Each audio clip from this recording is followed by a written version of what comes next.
Pakireview mo nga yung naunawaan mo kanina kung anong naunawaan mo. Opo. Kanina po ay naintindihan namin na may mga pangyayaring magaganap sa nalolooban ng 1,000 taon. Pagkatapos ng unang pagkabuhay na mag-uli ng mga patay, ay mangyayari po ito, mga pangyayaring ito. Yung pong simula ng 1,000 taon, naintindihan po namin na yun yung kapag ka nabuhay na sa unang pagkabuhay na mag-uli yung mga patay na mga namatay kay Kristo, bubuhayin sila. Lahat ng mga banal na mga namatay kay Kristo, bubuhayin silang mag-uli. Sila lang. May matitira pang mga nakalibing. Tapos yung mga buhay naman na mga kay Kristo rin na natitirang buhay, aagawing kasama nila. Sasalubong sa Panginoong Hesukristo sa mga alapaap. Hindi po bababa si Kristo sa lupa, kung hindi, sasalubungin lang siya ng mga banal doon sa alapaap. At kalinsabay nun, nung pagkabuhay na mag-uli na yon, ay si Satanas naman po, huhulihin siya. Siya ay, kumbaga, aarestuhin siya, tapos ikukulong siya sa loob ng 1,000 taon. Kaya sa umpisa ng paghahari ni Kristo kasama ang kanyang mga banal, wala na pong demonyo, nakakulong na siya, nakaditimi si Satanas. Kaya sabi nga ni Kapatid Daniel, makakakita tayo ng isang mundong walang Satanas doon sa panahon na yon na naghahari si Kristo at ang kanyang mga banal. At kung sa panahon na yon, hindi naman pala ibig sabihin na kung walang demonyo, wala si Satanas dahil nakakulong po siya, eh magiging evil-free na. Umbaga, wala nang masama. Meron pa rin po palang mga masasama sa panahon na yon. At ang masama naman noon, yung mga tao na talagang mga masasama sila. Hindi na po pwedeng ibintang kay Satanas o sabihin na si Satanas ang dahilan kaya may masama. Kung hindi, yun talagang mga taong mga masasama na sinasabi ni San Pablo na ang mga masasama lalo pang sasama ng sasama. Magdadaya na sila rin ang mga dadaya. Kaya doon sa loob na... Opo. Ano ang batayan natin, Sis Luz, na para sabihin nating mayroong taong masama at hindi lahat ng kasamaan ay galing kay Satanas? Yung po ang natutuhan namin sa inyo na sa tao, merong masama na sa kanya yung puso ng tao. Kagaya nga po ni Satanas ang nangyari sa kanya, kaya lang naman siya sumama dahil sa puso rin niya, kaya siya sumama. Ganon din ang tao at ang ibang nilikha.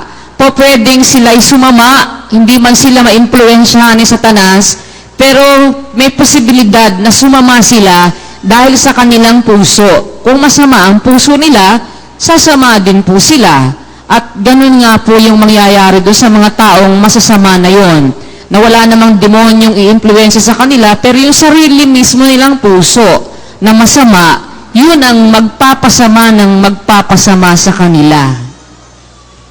Ganito kasi, Sis Luz, para ma-justify natin na kahit wala si Satanas sa limbawa, eh meron pa rin masasama. Ang Diyos ay hustisya. Tama? Tama po. Bakit niya paparustahan ang tao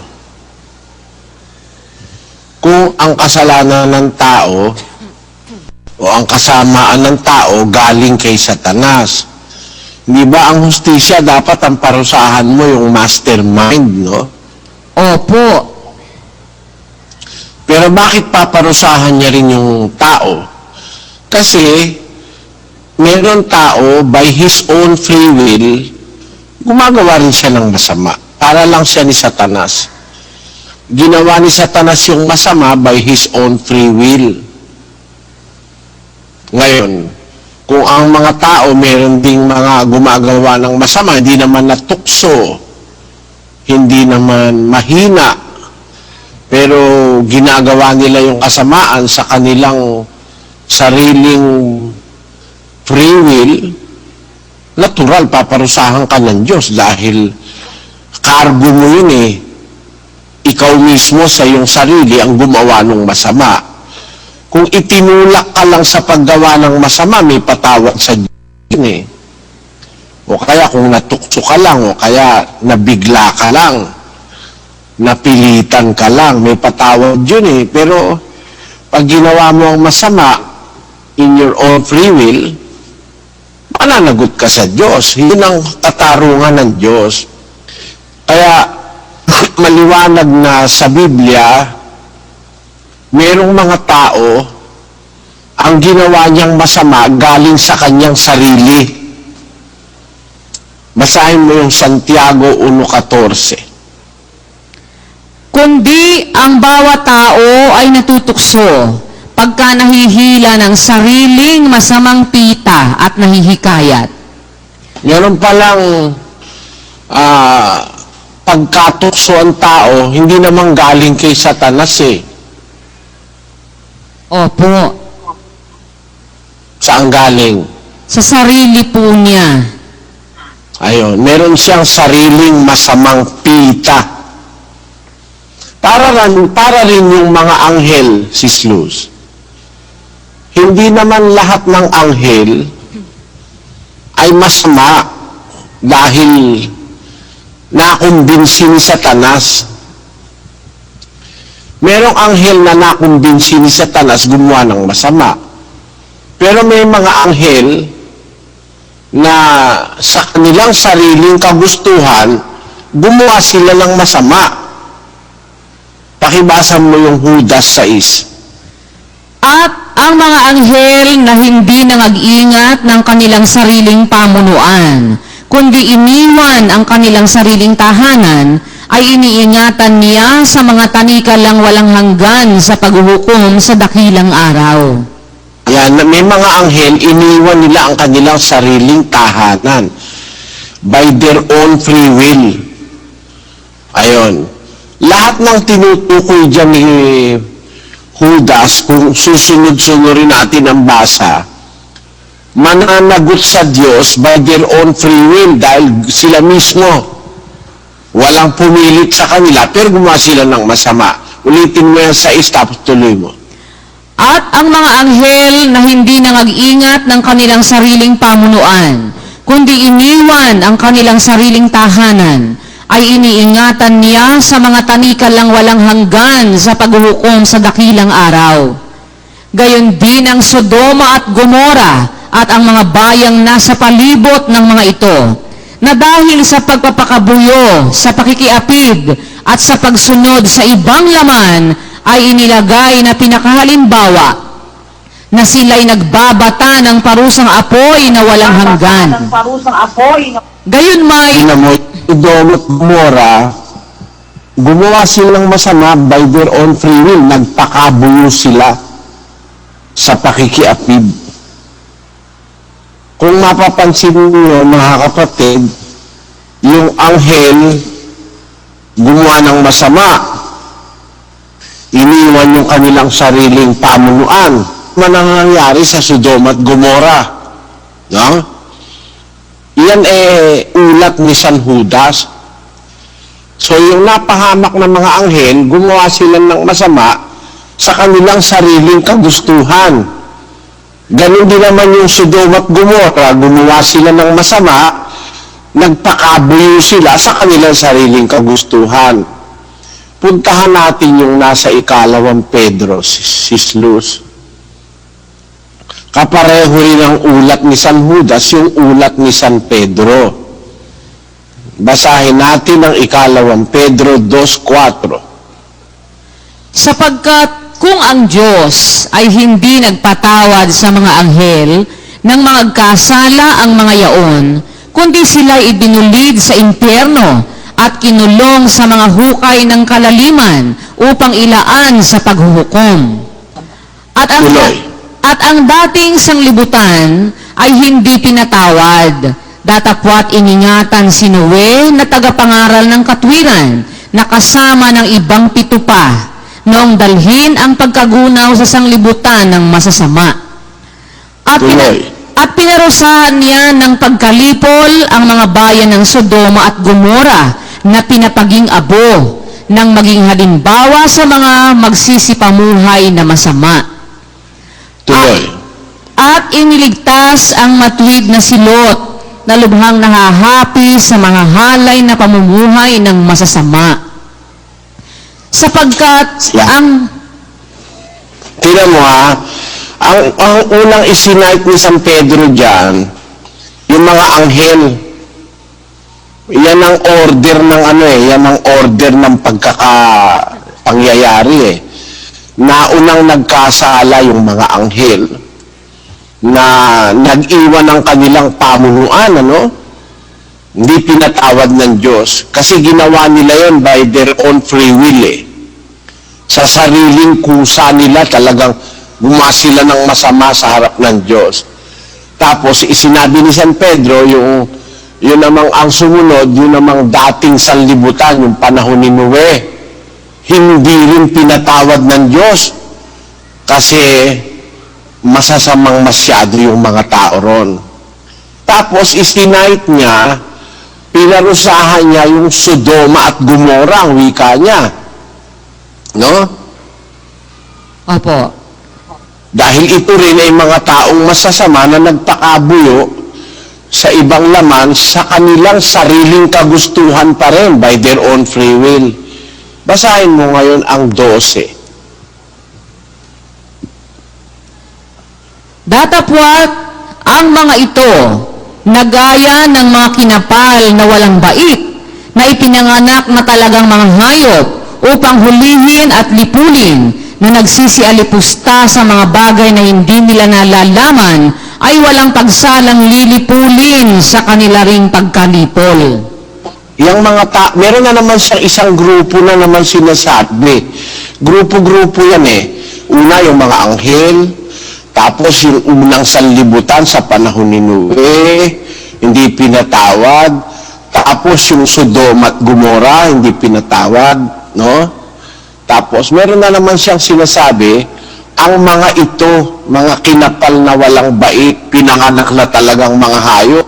Sino yan? Sa 20, ituloy mo. Tos 20. Sapagkat kung pagkatapos na sila'y makatakas sa mga pagkahawa sa sanglibutan, sa pamamagitan ng pagkakilala sa Panginoon at tagapagligtas na si Jesucristo, ay muling mahalubiluhan at madaig niyaon, ay lalong sumasama ang huling kalagayan nila kaysa ng una. Sapagkat magaling pa sa kanila ang hindi nakakilala ng daan ng katwiran, kaysa pagkatapos na makilala ito, ay tumalikod sa banal na utos na ibinigay sa kanila. Nangyari sa kanila ang ayon sa kawikaang tunay, nagbabalik na muli ang aso sa kanyang sariling suka, at sa paglulubalob sa pusali ang babaeng baboy na nahugasan.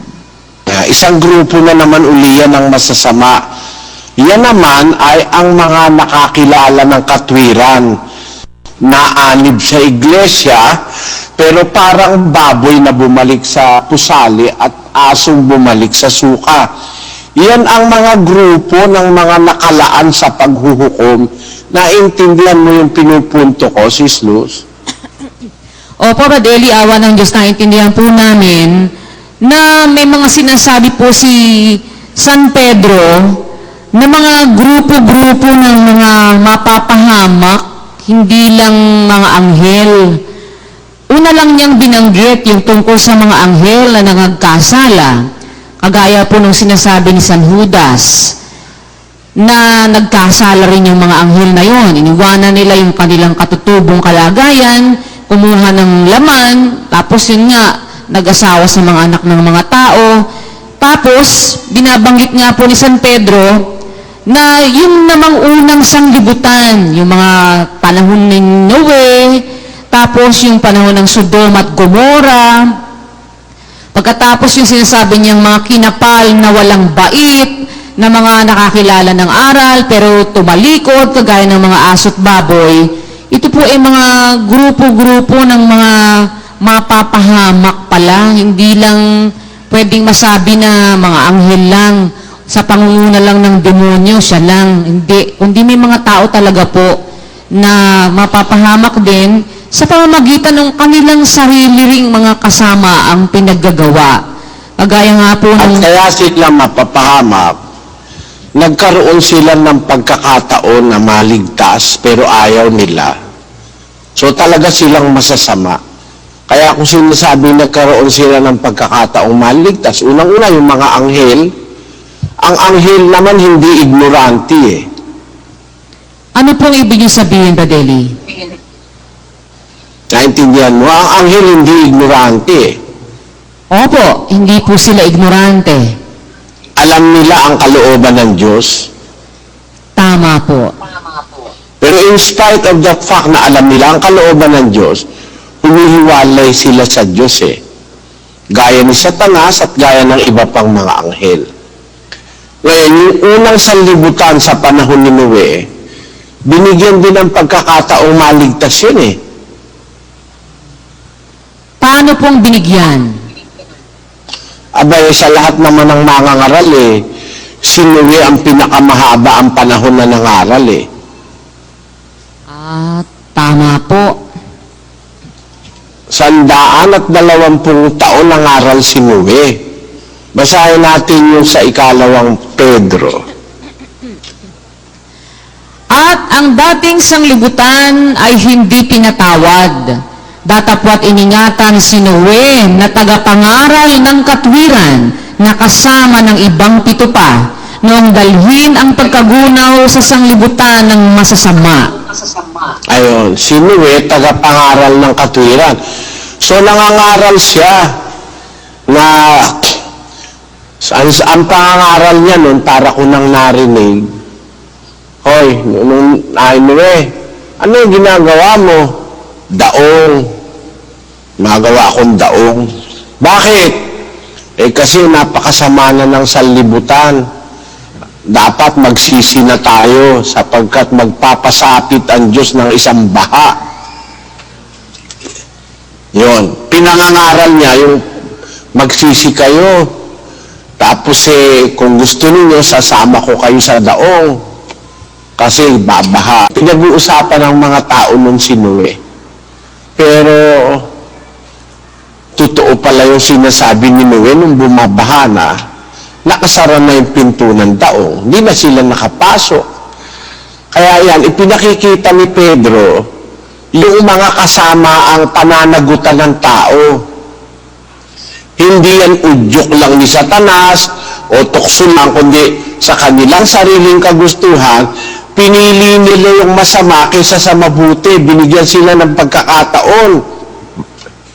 Gaya ng mga anghel, alam naman nila yung mabuti. Gaya naman ng panahon ni Noe, alam naman nila mabuti. Pero masama talaga ang gusto nila. Gaya rin naman ng panahon ng Sodom at Gomora. Alam naman nila yung masama, pero pinili nila yung masama kaysa sa mabuti. Gaya rin naman ang panahon ni San Pedro na mayroong pagkatapos makakilala ng katwiran, tumalikod sa banal na utos na ibinigay sa kanila. Nangyari sa kanila ang ayon sa kawikaang tunay, nagbabalik na muli ang aso sa kanyang sariling suka at sa paglulubalob sa pusali ang babaeng baboy na nahugasan. Halimbawa, yung isinuka ni Balaam, ikaw ang kakain, naku, lalo nakakadiri yun. Eh kung yung suka mo, hindi masyado nakakadiri, nakakadiri talaga yun. Pero pagkasuka ng iba, ang kakainin mo, lalong kakadiri yun, sis Luz. Opo. Totoo po Ay, yun. ibig sabihin, alam mo na namang may mga mangangaral na hindi sa Diyos. Alam mo namang may mga bulaang propeta. Tapos ikaw na nakakilala, bata ka pa, nakakilala ka na. Tapos yun ang ginawa mo mismo, parang yung suka ng iba ang kinain mo, hindi yung sarili mong suka. Di ba ganon, sis Luz? Tama po. Tama po, ganun nga po lalabas.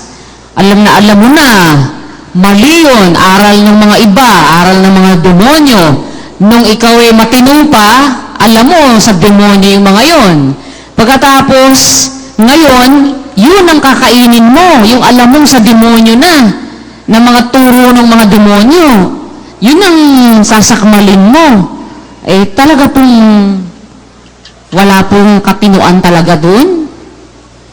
O kaya, ngayon masisisi mo ba ang Diyos na parusahan niyang mga taong yan na sa kanilang sariling kagustuhan gumagawa sila ng masama?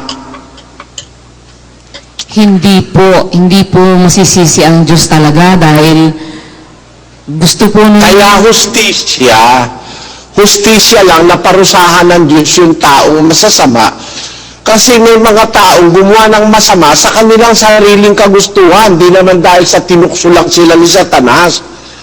Gusto rin nila yun. Tama, Sis Luz? Tama po. Ganun din yung mga anghel. Kaya may anghel din paparusahan, hindi naman kaya sila sumama dahil tinukso lang sila ni Satanas. Meron sila rin gusto na gawin nila yun. Di ba ganon? Opo.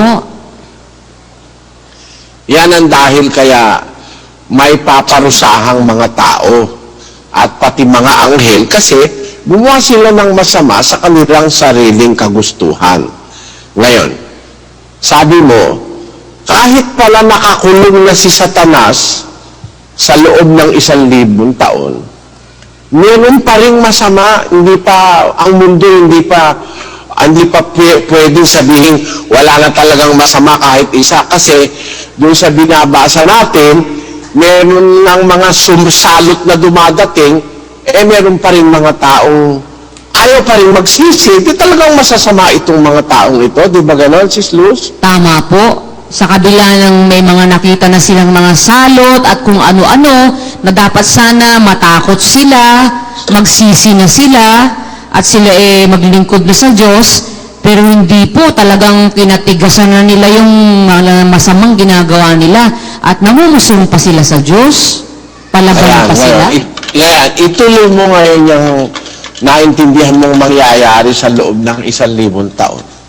Ayun nga po, doon sa loob ng 1,000 taon na yon, sa halip na yung mga taong masasama, magsisi na sana sila at matakot sila dahil alam naman nila na talagang ito na ang totoong hari, si Kristo, ito na talaga at sa ayaw nila at sa gusto, kikilalanin nila to at may kapangyarihan ito para sila'y parusahan, para puksain sila. Pero sa kabila nun, hindi pa rin po sila susunod. Matigas talaga sila, ayaw nilang magsisi. Kaya dapat lang talaga na sila parusahan ng Diyos. At yun nga po ang gagawin nila, hanggang sa katapusan, mamumusong pa sila sa Diyos. Kaya yung pong 1,000 taon na yon, naintindihan po namin na paghahari ng Panginoong Jesucristo kasama ang kanyang mga banal, yun ay punong-puno ng lahat ng pagkakataon sa kaligtasan. Ibinibigay ng Diyos lahat ng chance, lahat ng pagkakataon para maligtas ang mga tao. Magsisi sila at maligtas pa sila kung pwede pa, kung gusto nilang maligtas sila. At doon naman po sa yung larawan ng mga mabubuting bagay na magaganap sa loob ng 1,000 taon na yon, nakita po namin mayroon po talagang kapatawaran na nakalaan para sa mga gustong maligtas doon sa panahon na yon. Kasi yung sinabi nga po na yung magsalita laban sa anak ng tao, patatawarin yun, pwede siyang mapatawad. Pero yung magsasalita ng laban sa Espiritu Santo, hindi ipatatawad sa kanya kahit sa sanglibutang ito o maging sa darating. Ibig sabihin, doon sa sanglibutang darating, may pagpapatawad po talagang gagawin ng Diyos doon. At yun ang isang napakabuting bagay na mangyayari sa mundo na kahit doon mayroong pong pwedeng patawarin na mga nagkasala, hindi naman laban sa Espiritu Santo. At yun nga po ang ipinakita ni kapatid na Daniel na parang parallelism sa iglesia. Yung sa loob ng iglesia po, tayo nasa iglesia, nakikita natin dito ngayon yung paghahari ni Kristo. Ganon din po, sa loob ng 1,000 taon na yon, yung mga nasa iglesia, naramdaman natin ngayon, ano tayo, pinapasama, inaapi, ayaw paniwalaan, sinisiraan. Pero pagdating nung panahon na yun, doon sa 1,000 taon, makikita at mapapatunayan ng mga tao na mali pala sila na itong mga taga-dating daan, sinisiraan natin, tapos itong mga taga-dating daan, ito pala yung naghahari ngayon, nakasama ni Kristo.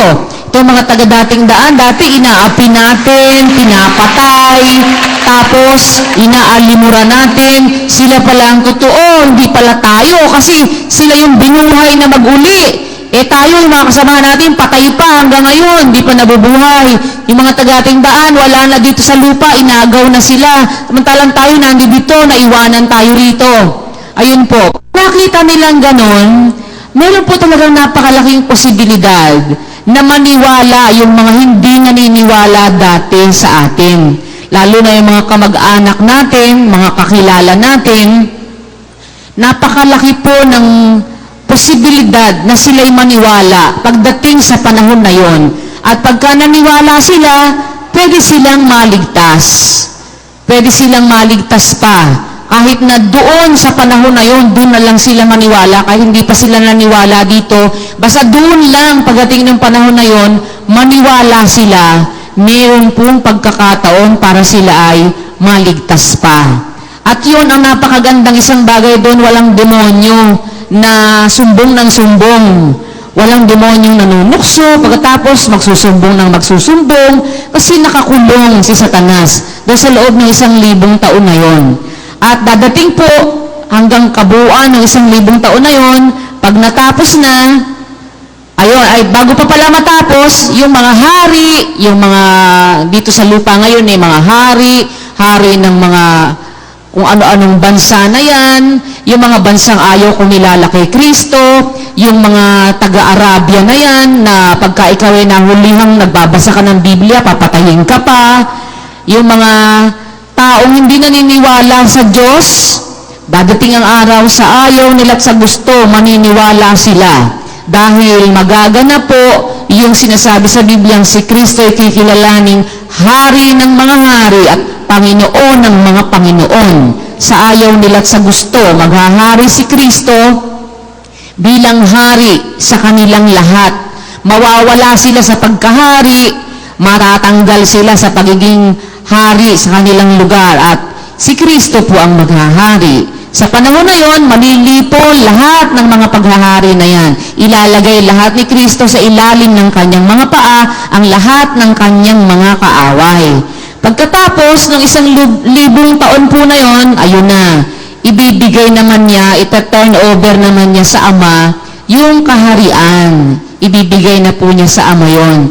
At ngayon po kasi sa atin, napapasok tayo ng mga demonyo, nai-infiltrate tayo ng mga tik-tik, pero doon, yung kalagayan ng iglesia noon, ng mga maliligtas noon, hindi po pwedeng mapasok ng mga demonyo o ng mga masasama. Kasi bulgar na sila Nakikita ni Kristo yung puso nila. Nakikita na rin, kilala na rin sila ng mga kasamahan ni Kristo naghahari. Kaya hindi po pwedeng makapasok pa doon yung mga tik-tik, yung mga nagpapakunwari. Hindi na po pwede yon na makaobra pa sila. Dahil si Kristo na nga at ang kanyang mga banal ang naghahari. At yung sinasabing magsasagawa ang Diyos ng kahatulan, kaganapan sa lupain, yung kumpletong kahatulan, doon na po mararanasan ng mundo. Yung kaganapan ng kahatulan, katwiran na isasagawa. Ngayon kasi hindi mo makita talaga yung kumpleto pang pagsasagawa noon kahit sa loob ng iglesia. May mga isinasaalang-alang ka minsan, kahit na kailangan tanggalin, di mo matanggal. Kasi nga, mga trigong nakasalit dyan, ang mga pansiran damo. Pero pagdating po doon, Hindi na po ganon. Yung kumpletong justice, doon magaganap po yun. Dito sa lupa, hindi pa nga kumpleto. Kasi meron tayong mga hindi pa alam. At pagkatapos ng 1,000 taon, may magaganap naman po, yun na nga, yung narinig namin kanina, yun yung bubuhayin na lahat ng mga patay. Doon sa unang pagkabuhay na maguli, yung bago mag 1,000 years, doon bubuhayin yung isang batch ng mga patay. Yun lang yung unang pagkabuhay, lahat lang ng mga banal na kay Kristo. Tapos, ngayon naman sa pangalawa, yung pagkatapos ng 1,000 taon, lahat na, bubuhayin na. Yun yung sinasabi po dun sa Juan, na lahat ng nasa libingan, makakarinig ng kanyang tinig, magsisilabas, ang iba sa walang hanggang buhay, ang iba sa walang hanggang pagkapahamak. Yun na nga po yung lahat ng mga patay, mabubuhay na.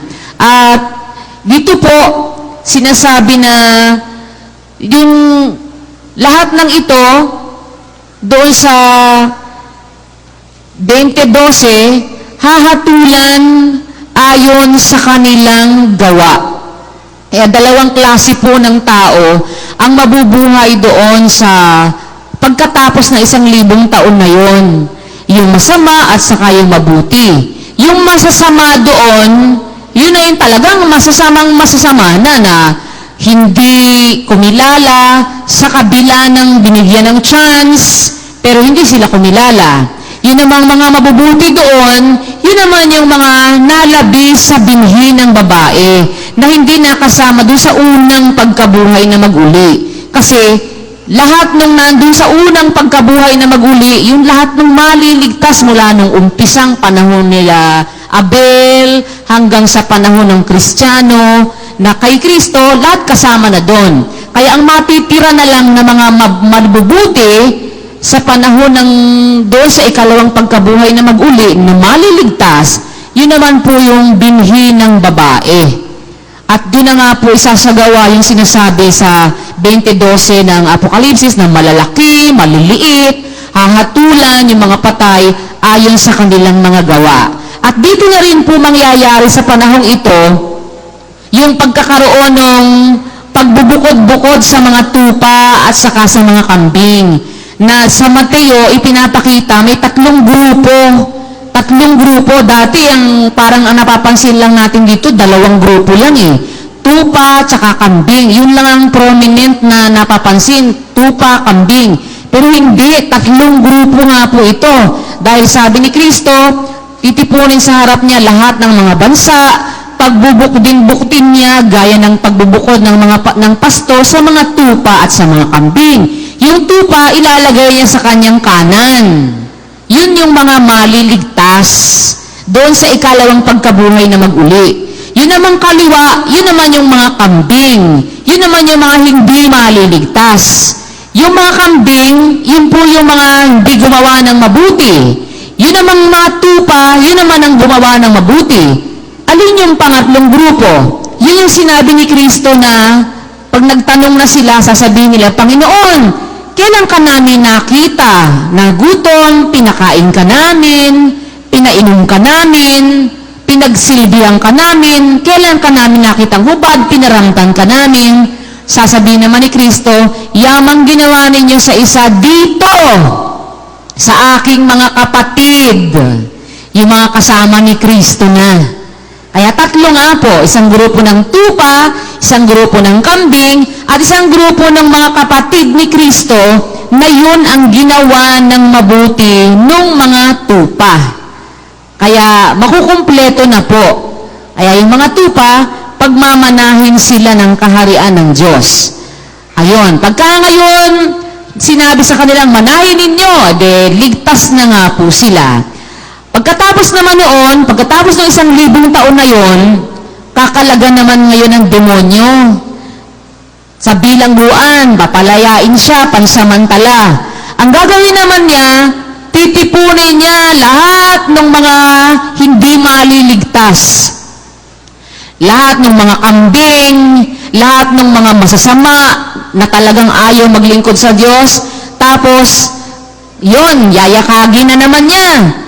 At lulusubin naman nila yung bayang banal, yung kampamento. Titipunin niya yung mga tao na yon. Dadayain pa rin niya. Iniisip ko nga po kanina, paanong klase pa ng pandadaya ang gagawin niya? Alam naman ng mga tao ito, mapapahamak na sila.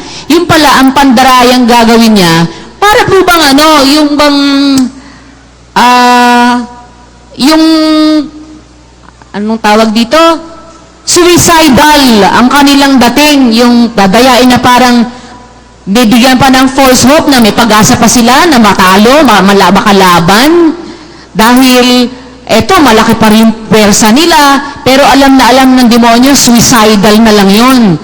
At idadamay na lang niya yung mga kampon niya doon. Dahil talaga namang hindi naman sila uubra eh. Pero sa kabila ng katotohanan, alam nilang hindi na sila uubra, yun po, lulusubin pa rin nila yung kampamento. Hanggang sa, ayun na nga, uulan na ng apoy mula sa langit, tapos, ibubulid na ngayon sa dagat-dagat ang apoy ang dyablo at ang kanyang mga kasamahan. Ayun na, the end. Gano'n na po. Parang yun yung buong istorya na naintindahan namin. Anong klaseng kaisipan pa po yun na pagkaraan na ng 1,000 taon, nakita mo na sa buong 1,000 taon kung anong nangyari. Pagkatapos, eto pa rin, kakampi ka pa rin sa demonyo, madadaya ka pa rin para sumama ka pa rin sa demonyo. Kung hindi talagang, talagang wala pong katinuan talaga na. Halimbawa ngayon, sa iglesia, Sis Luz, parang ang paralelism nasa iglesia na ngayon eh. Sa kabila ng sa iglesia ang naghahari yung aral ni Kristo. Meron pa rin kumakampi sa masama, meron pa rin ayaw gumawa mabuti. Totoo po. Sinasabi mo na, wag mo manloloko. Nanloloko pa rin. Hindi ba gano'n, Sis Luz? Opo, yun nga po. Naririnig na yung aral linggo-linggo, nanloloko pa rin. Opo. At ang nakakapansin, ang kapansin-pansin, mismo sa manggagawa, may lumilitaw na masasamang tao. Eh, hindi mo pwede sabihin, hindi nila alam yung ginagawa nila yung masama, di ba? Yun nga po. Ibigyan kita ng halimbawa. Yung si Lina Gonzales, Opo. nagmanggagawa yun, di ba? Opo, nagmanggagawa po yun. Matagal na panahon, di ba? Opo, kasabay pa po namin siya noon na pag dumidestino na kakasabay-sabay pa kami. Nakakita yun ang gawa ng Diyos, di ba? Marami po siyang nakita na gawa ng Diyos. Nakapakinig ng mga diskusyon.